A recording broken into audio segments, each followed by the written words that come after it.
Welcome back to the Magic Room, and blessings. We've returned to this place to continue our study of the Rider-Waite Tarot, one card at a time, and to explore the images so that we can discover our own meanings. Today, we'll be looking at the card numbered at 10 in the Major Arcana, the Wheel of Fortune. Arthur Edward Waite's brief divinatory significance reads as destiny, fortune, success, luck, and happiness.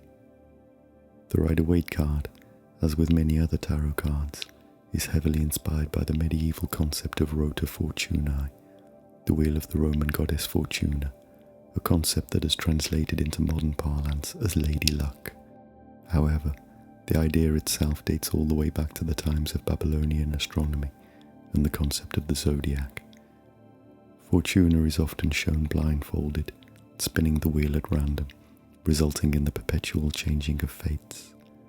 The card itself shows us the wheel's rim marked with the word tarot and weaved in with the tetragrammaton, the four-letter Hebrew word of God.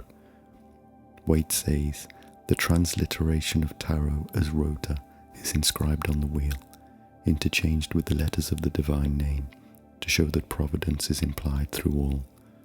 The meaning of providence in this case being the protective care of God or of nature as a spiritual power.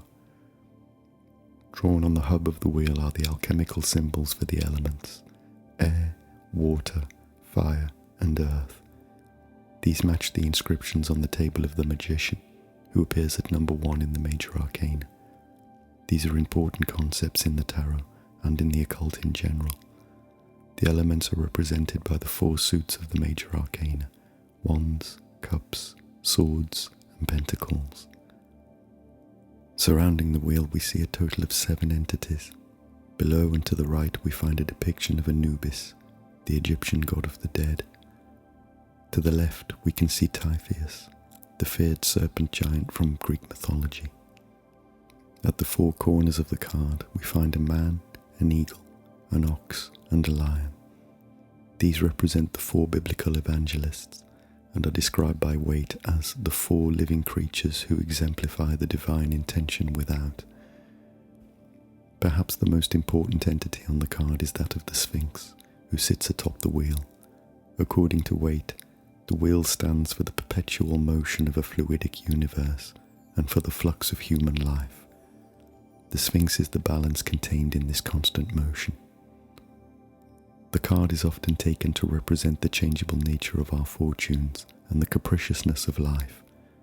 Sometimes we're on the way up and sometimes on the way down, but change is happening all the time.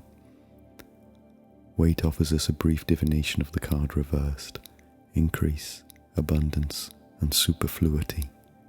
I had to look that last word up. Apparently it means an unnecessarily or excessively large amount of something. The Wheel of Fortune is the 10th card to be met by the Fool along his journey, and is said to be the time when he acknowledges the mystical cycles and rhythms of the universe. It is thought to be when the Fool learns the concepts of things happening for a reason, and sees himself as part of a much greater celestial plan. The card is often read as encouragement during hard times that things will inevitably get better, and serves as a reminder to be grateful when things are going well for us. As Shakespeare wrote in Act 2 of King Lear, "Fortune, good night, smile once more, turn thy wheel."